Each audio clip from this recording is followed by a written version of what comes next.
오늘은 두려워하지 말고 의지하라, 두려워하지 말고 의지하라라는 제목으로 하나님의 말씀을 살펴보겠습니다. 요즘 저는 레디컬이라는 책을 다시 읽고 있습니다.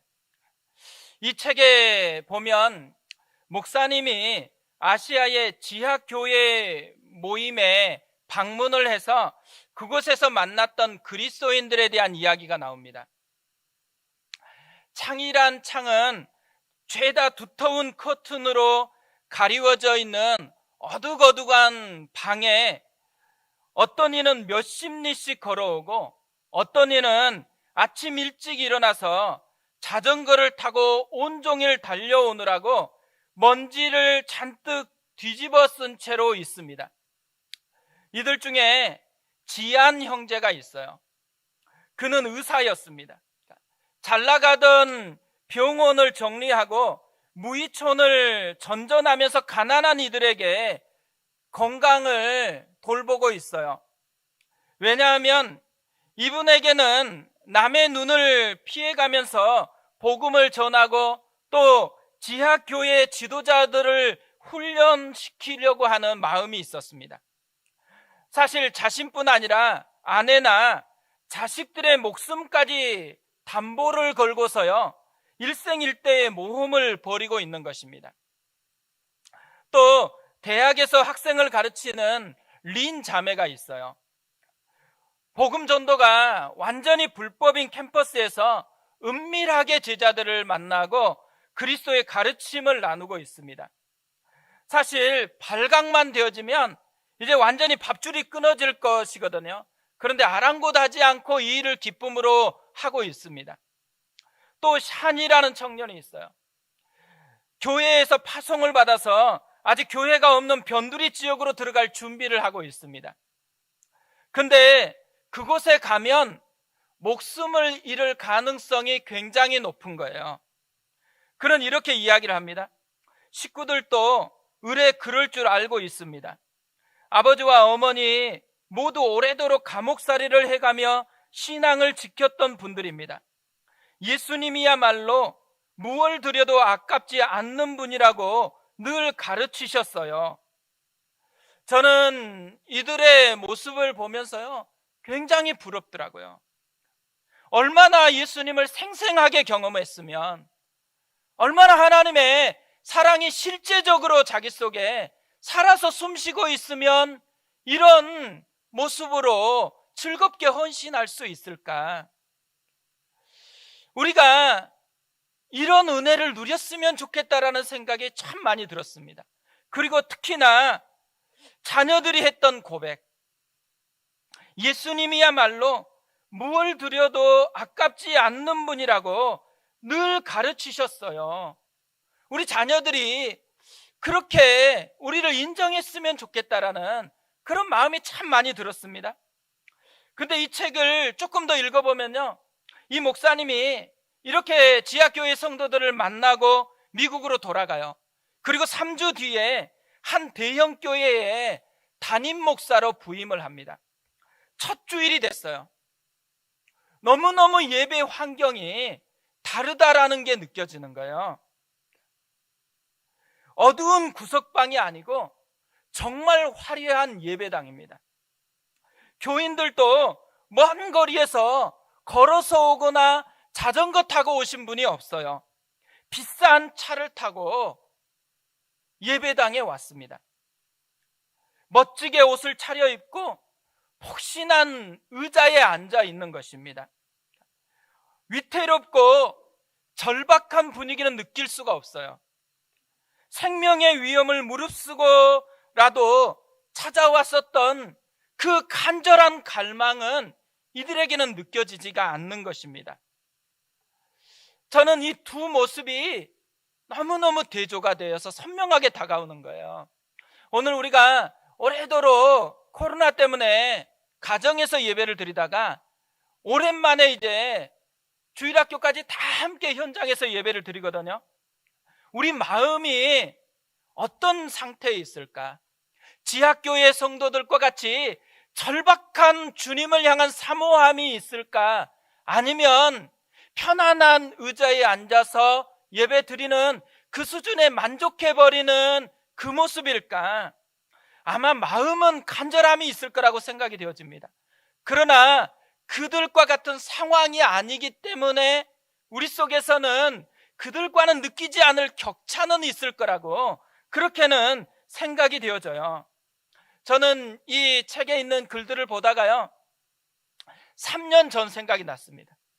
드림센터에서 예배를 드리다가 예배 장소를 이곳으로 옮겼을 때, 사실 드림센터는요 굉장히 교통의 요충지에 있습니다. 그리고 공간적으로도 진짜 잘 세팅이 되어 있어가지고 예배 드리기에는 너무너무 좋은 장소예요. 그런데 갑자기 이제 이사를 하게 된 거잖아요. 일단 거리가 달라졌어요. 이동하는 거리가 갑자기 늘어나가지고 불편함이 생겨났습니다. 그래서 이제 많은 분들이 아골골짝에 간다라고 그렇게 농담으로 했었거든요. 사실 그때쯤에요, 개척하는 목사로서 교회가 성장하는 것은 당연하게 꿈꾸는 거잖아요. 그러다 보니까 현대 교회가 어떻게 하면 성장할 수 있는가에 대해서 당연하게 책을 보거든요. 공부를 하게 되어 있어요. 근데 현대 교회가 성장할 수 있는 기본 원리하고 우리 교회는 너무 거리가 먼 거예요. 맞는 게 없어요. 그러니까 마음에 걱정이 되기 시작한 거예요.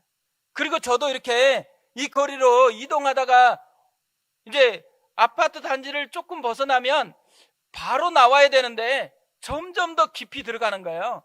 그러니까 마음속에 야, 너무 골짜기로 들어가는 것 같은데? 이런 생각이 불쑥불쑥 찾아오기 시작하는 거예요. 근데 그때쯤에요, 하나님께서 저에게 주셨던 말씀이 있었습니다. 마가복음 1장 4절 5절 말씀입니다.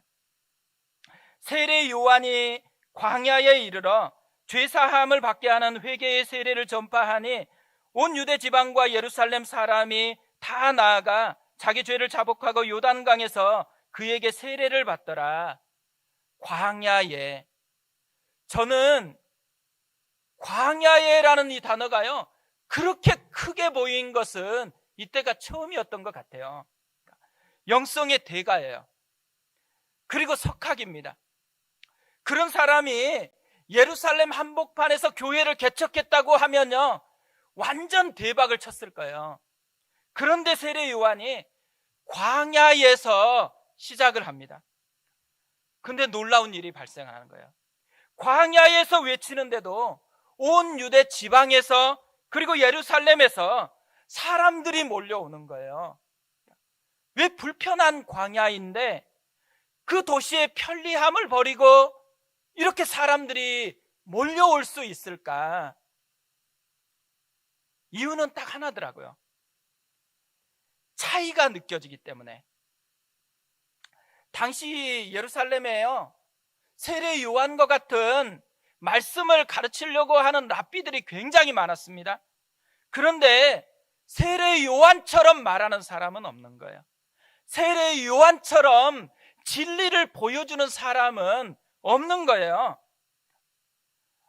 광야냐 호텔이냐가 중요한 게 아니더라고요. 생명을 살릴 수 있는 하나님의 말씀이 살아있느냐 그렇지 않느냐가 중요한 거더라고요.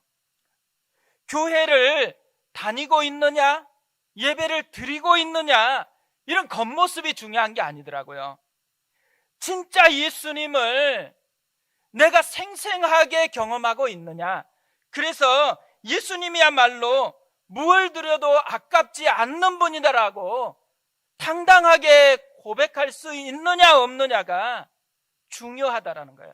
거기에 신앙에 승패가 달려 있다라는 것이죠. 저는 그 말씀을 바꿔서요 꿈을 꾸기 시작했어요. 진짜 차이를 맛보게 해주는 그런 교회가 되는 꿈입니다. 그래서 불편한데도 나올 수 있는 이유가 있는 교회가 되는 그 꿈을 그때부터 꾸기 시작한 거예요. 지금 우리가 베드로 전서를 살펴보고 있거든요. 베드로 전서는 흩어진 하늘 나그네들에게 쓴 편지입니다. 이들에게 어떻게 살아야 될 것인지를 권면하는 내용이 베드로의 편지인데요. 적대적인 상황에서 살아가고 있는 그들에게 권하는 베드로의 권면을 종합해보면 한마디로 말할 수 있다고 생각을 해요. 차이를 만들어라는 것이에요. 15절도 보세요. 너희 마음에 그리스도를 주로 삼아 거룩하게 하고 너희 속에 있는 소망에 관한 이유를 묻는 자에게는 대답할 것을 항상 준비하되 온유와 두려움으로 하고, 우리를 보고 있는 사람들에게 우리 속에 있는 소망에 관한 이유를 묻게 만들어야 된다라는 거죠. 어떻게 보면요, 이런 거예요. 진짜 어렵게 사는 분이 있어요. 근데 너무너무 기쁨이 있는 거예요. 그러니까 이렇게 어려운데 어떻게 이렇게 기뻐할 수 있어요? 또 갑자기 병이 찾아왔어요. 너무너무 몸이 아파요. 그런데 감사를 하고 있는 거예요. 그러니까 이런 분을 보면서 어떻게 그 상황에서 감사하고 노래할 수 있어요? 이렇게 질문하게 만들어야 된다는 거죠. 근데 왜 이렇게 질문하게 되어질까요? 나와는 다른 차이가 느껴지기 때문이라는 거죠. 어떤 면에서 보면요, 그리스도인들의 최대 위기, 또 교회에 최대의 심각한 위기가 있다면 그것은 세속화라는 것입니다. 세속화가 뭐겠어요? 차이를 느끼지 못하는 거예요. 비슷한 겁니다. 세상에서 추구하는 것이나 그리스도인이 추구하는 게 비슷한 거예요. 세상 사람들이 살아가는 방식이나 그리스도인이 살아가는 방식이 별로 차이가 없는 거예요. 그러니까 뭐가 없어져요? 질문이 없어지죠. 물을 필요가 없는 것이죠. 근데 베드로는 지금 그리스도인들에게 질문을 일으키는 사람이 되어야 된다라고 얘기를 하고 있어요. 그러니까 차이를 만들어내야 된다라고 그렇게 이야기를 하고 있는 것이죠. 어떻게 하면 이런 차이가 나는 인생을 살아갈 수가 있을까요? 오늘 말씀은 그것을 우리에게 알려주고 있다고 생각합니다. 차이 나는 인생이 되려면 첫 번째로 두려워하지 말고 의지하라는 것입니다. 흩어진 나그네들이 살아가는 삶의 현장은요, 호의적인 게 아니에요. 적대적인 환경이었습니다. 그런 환경에서도 베드로는 계속해서 열심히 선을 행하라고 권면하고 있어요.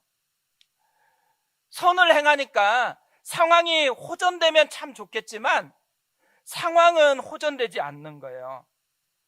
여전히 고난을 받고 있어요. 욕을 먹고 있어요.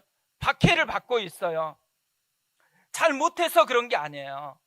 잘하는데 욕 먹고 있고 안 해서도 아닌데 열심히 하고 있는데도 박해를 받고 있다라는 것이죠. 그럴 수 있다라는 거예요. 우리도 그런 경우 많잖아요. 가정에서 또 교회에서 우리가 상처받았다 이렇게 생각하는 이유가 어디 있어요? 잘 못하는데 그런 경우는 상처받았다고 안 합니다. 당연한 거죠. 그래도 잘하는 거예요. 열심히 준비했던 거예요.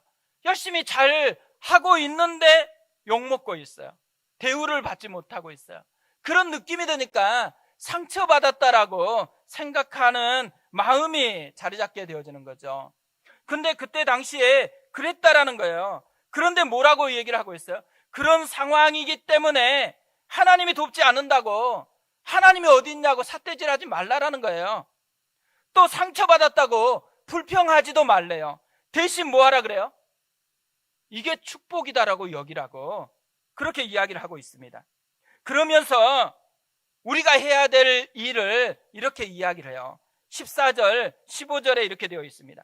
그러나 의를 위하여 고난을 받으면 복이 있는 자니 그들이 두려워하는 것을 두려워하지 말며 근심하지 말고 너희 마음에 그리스도를 주로 삼아 거룩하게 하고 너희 속에 있는 소망에 관한 이유를 묻는 자에게는 대답할 것을 항상 준비하되 온유와 두려움으로 하고, 먼저 두려워하지 말고 근심하지 말래요. 그리고 나서 마음에 그리스도를 주로 삼아서 거룩하게 살라고 그렇게 이야기를 합니다. 무슨 말이에요? 결국 다르게 반응하라는 것이죠. 보통 우리가 눈앞에 어려움이 찾아오면 본능적으로 두려워요. 본능적으로 흔들리게 되어 있습니다. 그런데 두려워하지 말고 흔들리지 말라고 얘기를 하고 있어요. 대신에 모든 것을 통제하고 계시는 그리스도를 주로 삼아서 다르게 반응하라고 그렇게 명령을 하고 있습니다. 그러니까 상황의 자극을 따라서 본능대로 반응할 것이 아니고 믿음으로 반응하라고 그렇게 말씀하고 있다는 거죠. 우리가 이런 말씀을 한 번 들은 게 아니에요. 사실 저도 설교하다 보니까 너무 자주 이 말을 하는 거 아닌가? 이 베드로전서가 왜 계속 이런 뉘앙스를 얘기를 하고 있지? 근데 자주 듣다 보면 이게 절절하게 다가오지 않을 때가 있거든요. 마치 이 뻔한 교훈인데 근데 나는 그렇게 살지 않는 그런 모습으로 살아갈 때가 참 많거든요. 그러니까 자극이 오면 그냥 본능대로만 반응해 보는 거예요. 기분 나쁘면 기분 나쁜 대로 반응을 해요. 마음에 힘듦이 있으면 힘든 것 다 쏟아내고서 그렇게 반응한다라는 거예요. 근데 문제가 어디 있어요? 시원할 줄 알았는데 힘들어요. 감정대로 쏟아냈는데 이상하게 힘들어요. 어떻게 살아야 될까요? 말씀으로 돌아가야 되는 것이죠. 그러니까 받는 게 본능대로가 아니고 믿음으로 다르게 한번 반응해 보라는 거예요. 한번 해보세요. 다른 결과를 얻게 되어 있다는 것이죠. 어제 새벽인데요. 새벽에 일어나서 말씀을 묵상하는데 어제 본문 말씀이 시편 56편이었습니다. 이 시편 말씀을 묵상하는데 진짜 마음에 확 들어오는 그 말씀이 있었어요. 3절 4절이었습니다. 내가 두려워하는 날에는 내가 주를 의지하리이다. 내가 하나님을 의지하고 그 말씀을 찬송하올지라. 내가 하나님을 의지하였은즉 두려워하지 아니하리니 혈육을 가진 사람이 내게 어찌하리이까. 근데 이 시를 보니까요, 표제가 있더라고요. 표제가 이렇게 되어 있습니다. 다윗이 가드에서 블레셋인에게 잡힌 때에 사울 왕을 피해서 도망다니다가 할 수 없어가지고요, 적국인 골리앗의 고향인 가드까지 도망간 거예요. 근데 그곳에서 잡혀버렸습니다. 목숨을 빼앗길 심각한 위기 앞에 놓인 거예요. 그런데 이 심각한 위기 앞에서 다윗이 어떻게 반응하고 있다고요? 두려워 떠는 게 아니에요. 내가 주를 의지하리이다. 내가 하나님을 의지하고 오히려 찬송합니다. 우리가 그런 상황에 처해 있다고 생각해 보세요. 우리가 갑자기 생각하던 대로 안 되고 진짜 어려운 일을 만났다고 생각해 보세요. 쉽게 나오겠어요? 얼마나 두렵겠어요? 얼마나 힘든 게 마음 가운데서 막 솟아나겠어요? 그러다 보니까 감정대로 반응해 버리잖아요. 그런데 다윗의 위대함이 여기 나와요. 다윗은 분명히 자극은 너무 강력한데 감정대로 반응하지 않고 믿음으로 지금 반응하고 있다라는 거죠. 그래서 다윗이 뭘 맛보겠어요? 새로운 능력을 맛보게 되어진다라는 거죠. 히브리서 11장 6절에서는 이렇게 말씀을 합니다. 믿음이 없이는 하나님을 기쁘시게 하지 못하나니 하나님께 나아가는 자는 반드시 그가 계신 것과 또한 그가 자기를 찾는 자들에게 상 주시는 이심을 믿어야 할지니라. 믿음이 있어야 한대요. 상황만 보는 게 아니고 하나님이 지금 나와 함께 하고 있다라는 것을 믿어야 한다라는 거예요. 하나님이 나를 버렸다고 느끼는 것이 아니고 하나님은 여전히 자기를 찾는 자들에게 상 주시는 이심을 믿어야 한다라고 이야기하고 있죠. 그러니까 우리가 믿는 사람하고요, 믿음이 없는 사람 한번 비교를 해보세요. 믿는 사람은 어떤 특징이 있을까요? 또 믿음이 없는 사람은 어떤 모습으로 나타날까요? 믿음이 없는 사람을 보면요, 자꾸만 자기가 당하는 상황을 크게 얘기해요. 그러니까 과장을 해서 너무 많은 이야기를 합니다. 그분이 기도 안 하는 거 아니에요. 근데 기도하는 내용을 자세히 한번 녹음해서 한번 들어보세요. 어떤 기도가 많을까요? 하나님이 다 알고 계세요. 근데 하나님이 모르는 것 같으니까 답답하니까 자기가 처한 상황을 굉장히 자세하게 친절하게 하나님께 계속해서 설명하는 내용이 기도의 많은 부분을 차지한다라는 거죠. 근데 믿음이 작동할 때는 어떻게 되어져요? 믿음이 작동하면요, 상황보다 하나님을 크게 이야기하기 시작합니다. 그래서 상황을 우습게 여기고 하나님을 의지하게 되어 있는 것이죠.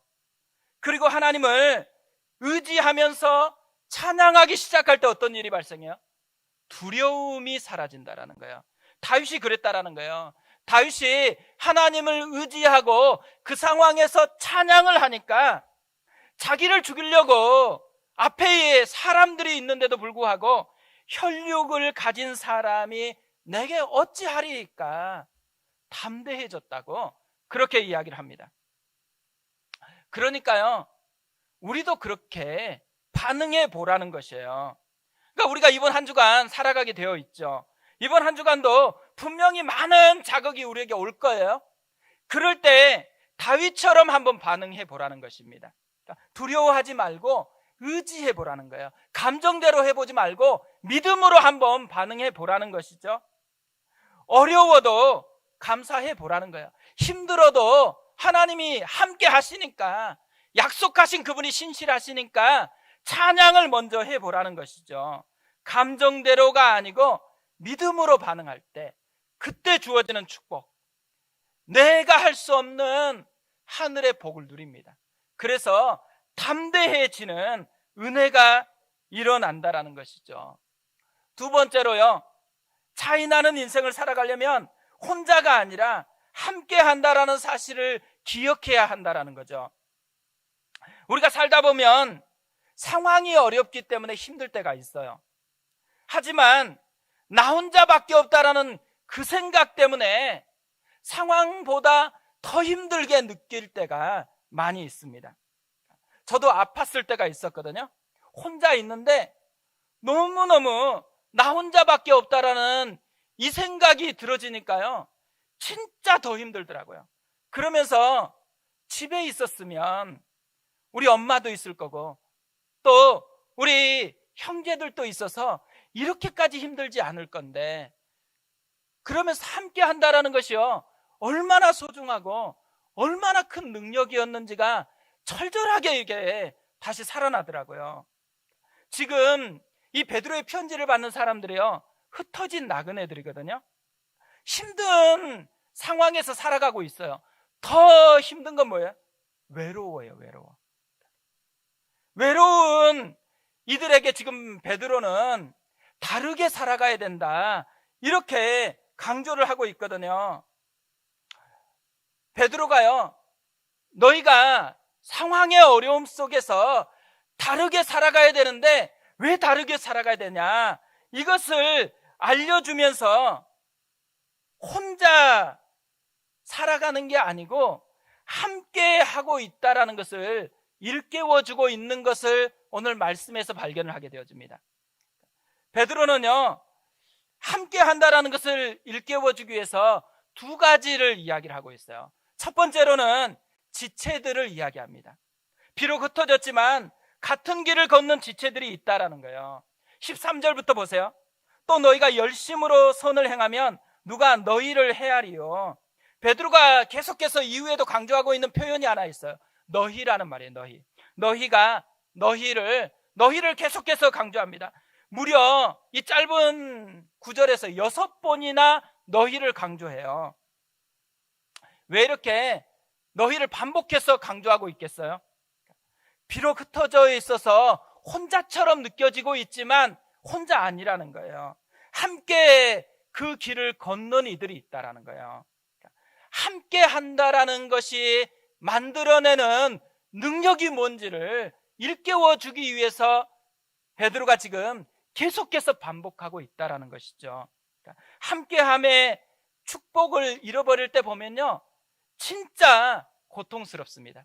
근데 예수님의 제자들 중에서요, 함께함의 축복을 철저하게 잃어버렸던 과거가 있었던 사람이 있어요. 세리 마태였어요. 세리라는 직업 때문에 철저하게 왕따를 당했던 그런 사람이었거든요. 그러다 보니까 마태가 기록한 마태복음을 보면 아주 뚜렷한 특징이 하나 있습니다. 마가복음이나 다른 복음서에서는 한 명이 예수님을 만난 얘기하는데, 마태복음에서는요, 같은 상황인 것 같은데 둘이 만난 얘기처럼, 또 10명이 만난 얘기처럼 여러 명이 함께 한다라는 것을 계속해서 강조하고 있다라는 거죠. 마태복음 18장 19절 20절에도 그와 같은 모습이 드러납니다. 진실로 다시 너희에게 이르노니 너희 중에 두 사람이 땅에서 합심하여 무엇이든지 구하면 하늘에 계신 내 아버지께서 그들을 위하여 이루게 하시리라. 두세 사람이 내 이름으로 모인 곳에는 나도 그들 중에 있느니라. 혼자 기도해도 되잖아요. 근데 혼자가 아니고 두 사람이 합심해서 기도할 때 그 기도가 더 강력한 응답을 받는다고 얘기해요. 또 혼자 우리가 예배 드릴 수도 있잖아요. 또 우리가 코로나 때문에 가정에서 따로 예배를 드렸었잖아요. 그런데 함께 모여서 예배를 드릴 때 그곳에 더 강력한 하나님의 임재를 경험하는 그 역사가 있다라고 이 얘기를 하고 있다라는 거예요. 근데 이걸 누가 얘기했어요? 이걸 예수님이 얘기를 했습니다. 예수님이 그렇게 이야기를 하고 있다라는 거예요. 뭘 알려주고 싶은 거예요? 혼자라는 함정에서 벗어나야 된다는 거예요. 함께함으로 나아가야 된다라고 이야기하고 있는 것이죠. 전도서 4장 12절에도 보면 솔로몬도 같은 말을 하고 있습니다. 한 사람이면 패하겠거니와 두 사람이면 맞설 수 있나니 세 겹줄은 쉽게 끊어지지 아니하느니라. 한 사람이면 패한데 세 사람이면 승리한대요. 함께 하는 것이 그만큼 강하다, 이것을 우리에게 알려주고 있는 것이죠. 우리도 마찬가지일 거라고 생각합니다. 그래서 이번 고난주간 특별 새벽 기도회는요, 이때까지는 자기 기도 자기가 했고 또 중보기도 요청하면 그걸 합심해서 기도했거든요. 그런데 예수님의 말씀을 그대로 한번 해보고 싶어요. 3명이 팀을 이루어서 합심해서 기도해 보는 거예요. 세 겹줄로 기도해 보는 것이죠.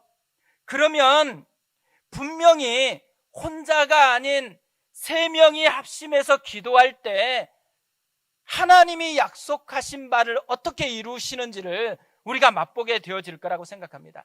저는 그러다 보니까 고난주간 새벽 기도가 기대가 되어져요. 하나님이 어떤 역사를 이루실지. 우리가 다락방별로 이렇게 할 것은 아니거든요. 신청하면 다 각각 팀을 새로 구성해서 이제 함께 마음을 모아서 하나님 앞에 기도하기 시작할 거예요. 기대하세요. 왜 기대해야 돼요? 예수님의 약속이기 때문에, 예수님이 약속한 대로 이루실 거기 때문에 기도하시라는 거예요. 또 이번 주부터는 다락방이 시작을 합니다. 다락방의 최대 강점이 뭘까요? 공부 열심히 하는 게 아니에요. 깊이 있게 말씀을 나누는 게 다락방의 강점이 아니에요. 다락방의 최대 강점은 함께 하는 것입니다. 엘리야가 그랬잖아요. 홀로 남았는데, 이러니까 하나님이 뭐라 그래요? 바알에게 무릎 꿇지 않는 7,000명이 있다. 그러면서 함께 한다라는 것이 얼마나 큰 능력인지를 엘리야가 고스란히 맛보게 해줍니다. 다락방이 그런 공동체라는 거예요. 또요, 우리가 혼자 있을 때 보면 남들은 괜찮은데 나만 힘든 것 같아요. 다 보면 우리 집에서 일어나는 문제나 이런 것은 나에게만 해당하는 것 같아가지고 그것 때문에 더 힘들어 하거든요. 그런데 함께 모여갖고 나누다 보면 어떤 걸 발견해요? 나만 그런 게 아니었어요. 이 집도 그러고 저 집도 그러고. 그러니까 다락방 중에 나쁜 다락방, 나쁜 다락방이라고 말하기는 어렵고요. 나쁜 성도들은 어떤 사람이에요? 잘하는 것만 나누는 사람. 자랑만 하는 공동체는 좋은 공동체가 아니에요. 약함을 나누는 사람, 내 힘겨움을 나누는 것이 훨씬 더 건강한 공동체의 모습이라는 거죠. 그 이야기를 듣다 보면 치유가 일어나요. 아, 나만 그런 게 아니었구나. 자유함이 생겨진다라는 거죠. 그게 공동체의 힘이에요. 우리가 코로나 때문에 다락방에 모여서 하면 제일 좋은데 또 영상으로, 줌으로 그렇게 할 수밖에 없을 것 같아요. 그런데도요, 나누다 보면 힘이 생길 거라고 생각합니다. 함께함의 능력을 올 한 해 우리가 풍성하게 맛보았으면 좋겠어요. 또 하나 베드로가 강조한 게 있어요. 예수 그리스도입니다. 베드로는 차이가 나는 삶을 살아야 된다라고 얘기한 후에 18절부터 22절까지 예수 그리스도를 연결하고 있어요. 18절 보세요. 그리스도께서도 단번에 죄를 위하여 죽으사 의인으로서 불의한 자를 대신하셨으니 이는 우리를 하나님 앞으로 인도하려 하심이라. 육체로는 죽임을 당하시고 영으로는 살리심을 받으셨으니. 그리스도께서도 무슨 말이에요? 자기는 하나도 안 하면서 우리만 차이 나는 삶을 살라고 그렇게 얘기하고 있다라는 게 아니에요. 그리스도께서 먼저 그 길을 걸어갔다라는 거예요. 그리고 그 길을 함께 할 것이기 때문에 너희도 그 길을 걸어보라고 도전하고 있다라는 것이죠. 그러면서 예수님의 죽으심, 부활하심, 또 옥에서 선포하심, 승천하심, 다스리는 그 이야기를 계속해서 이어서 하고 있습니다. 예수님이 앞서 그 길을 친히 걸어가셨고 지금도 다스리면서 함께 하실 것이기 때문에 너희도 차이나는 그 삶을 도전해보라고 요구하고 있다는 거죠. 사실 이 베드로전서를 우리가 1장부터 지금 3장까지 살펴보았거든요. 1장부터 3장까지 부분 나눠서 살펴보다 보니까 어떤 특징이 있는지 잘 모를 수도 있어요. 근데 계속 읽어보면요, 베드로의 이 편지에 굉장히 독특한 점이 하나 있습니다. 그게 뭐냐면 어떤 걸 이야기하다가 꼭 예수님께로 돌아가는 거예요. 구원에 대해서 얘기하다가 갑자기 예수님의 죽음과 부활을 얘기해요. 그리고 거룩한 삶을 살아가야 된다 이렇게 권면하고 나서는 그리스도의 보배로운 피에 대해서 얘기를 합니다. 또 우리가 얼마나 하나님으로 말미암아 좋은 정체성이 신분의 변화가 있는지를 얘기하면서 뭘 연결해요? 산돌이신 예수 그리스도를 이야기를 하고 있어요. 오늘 본문 말씀도 마찬가지죠. 차이 나는 삶을 살아야 된다 이렇게 얘기하고 나서는 다시 예수님의 죽음부터 승천해서 다스리고 있는 현재의 모습까지를 이야기하고 있어요. 베드로가 왜 이렇게 계속해서 몸만 이야기하다가 예수님께로 다시 돌아가고 있을까요? 삶을 이야기하다가 왜 다시 예수 그리스도를 이렇게 연결하고 있을까요? 베드로가요, 예수님을 진짜로 만났기 때문에 그래요. 그러니까 베드로는 예수님이 그냥 아는 정도가 아니었어요. 진짜 생생하게 자기 사건으로 만난 분이었다라는 거죠. 그러니까 삶에서 일어났던 많은 문제들이 있었을 거 아니에요. 근데 그 문제 한복판에서 예수님이 진짜 답이었다라는 것을 베드로가 너무 생생하게 경험했다라는 거죠. 그러니까 예수님이 전부인 거예요. 예수님이 모든 문제에 진짜 답인 거예요. 백문일답이에요.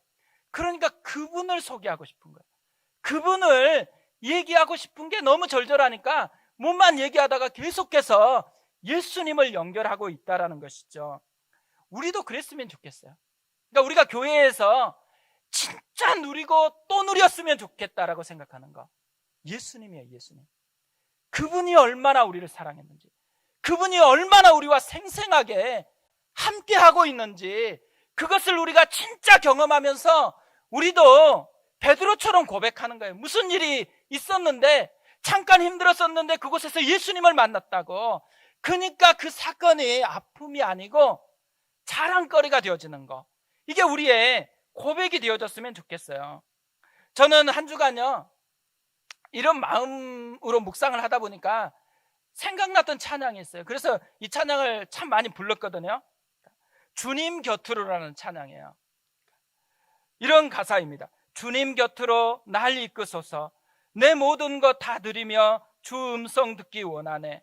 나의 참 소망 그 무엇과도 바꿀 수 없는 주 사랑 그 품 안에 나 안기리.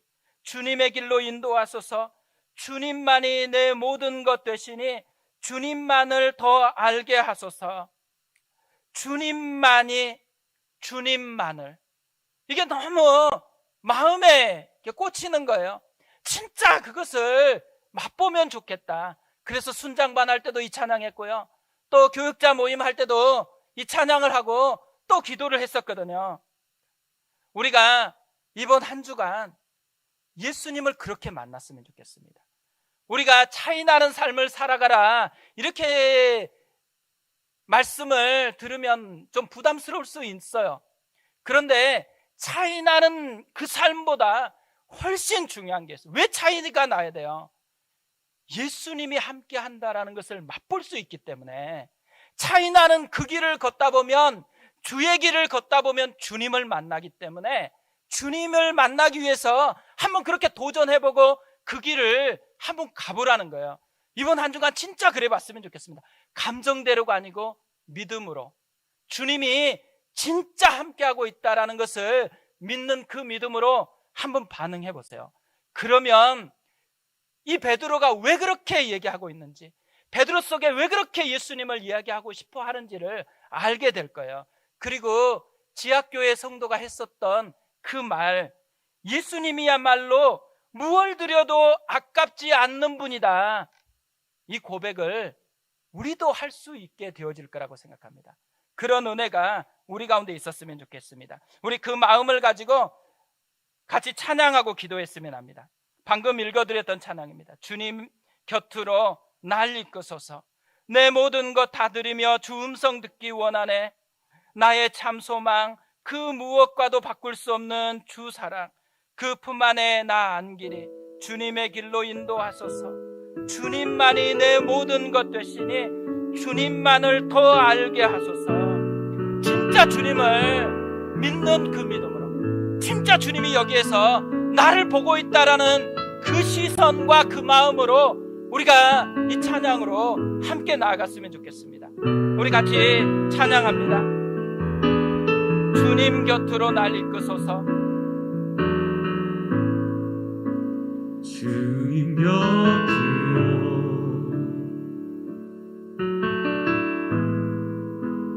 날 이끄소서. 내 모든 것 다 드리며 내 모든 것 다 드리며 주 음성 듣기 원하네. 주 음성 듣기 원하네. 나의 참 소망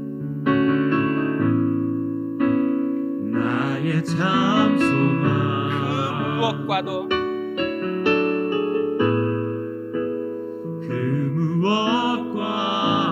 바꿀 수 없는 주 사랑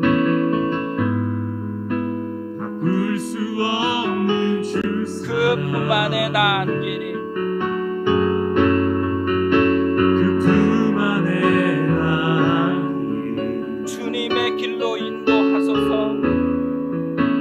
주님의 길로 인도하소서. 주님만이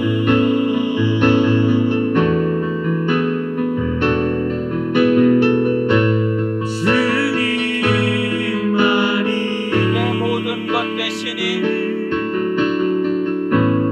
내 모든 것 대신 주님만을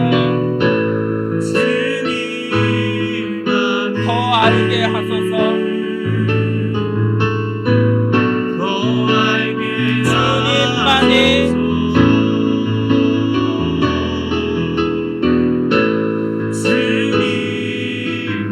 내 모든 것 되시니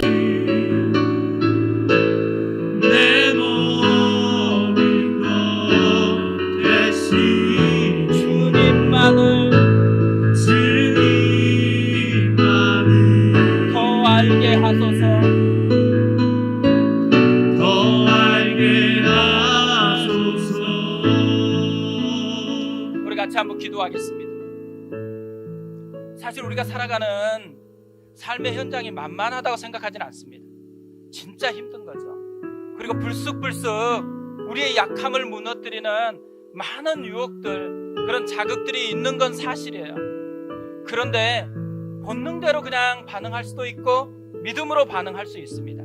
본능대로 반응하면 본능이 만들어내는 열매를 맛보게 될 거고, 믿음으로 반응하면 믿음이 만들어내는 열매를 맛보게 되어 있어요. 우리는 믿음이 만들어내는 열매를 맛보았으면 좋겠어요. 그러기 위해서 그 길을 걸어가 보는 거예요. 주님이 걸어갔던 길, 믿음의 사람들이 걸어갔던 그 길을 우리가 걸어가 보는 것입니다. 하나님, 이번 한 주간에 여러 가지 반응이 일어날 때 우리가 본능보다 믿음을 먼저 가지게 도와주시옵소서. 하나님이 함께하고 있다라는 거, 하나님이 나를 기다리고 있다라는 거, 그것을 회복하고 그 믿음으로 주님이 원하시는 대로 한번 반응해보게 도와주시옵소서. 그러면 분명히 우리가 그곳에서 주님을 만나게 될 것이고, 그곳에서 우리가 두려워하는 것에서 해방이 되어질 것입니다. 하나님, 그 은혜를 우리에게 허락하여 주옵소서. 우리 같이 한번 기도하겠습니다.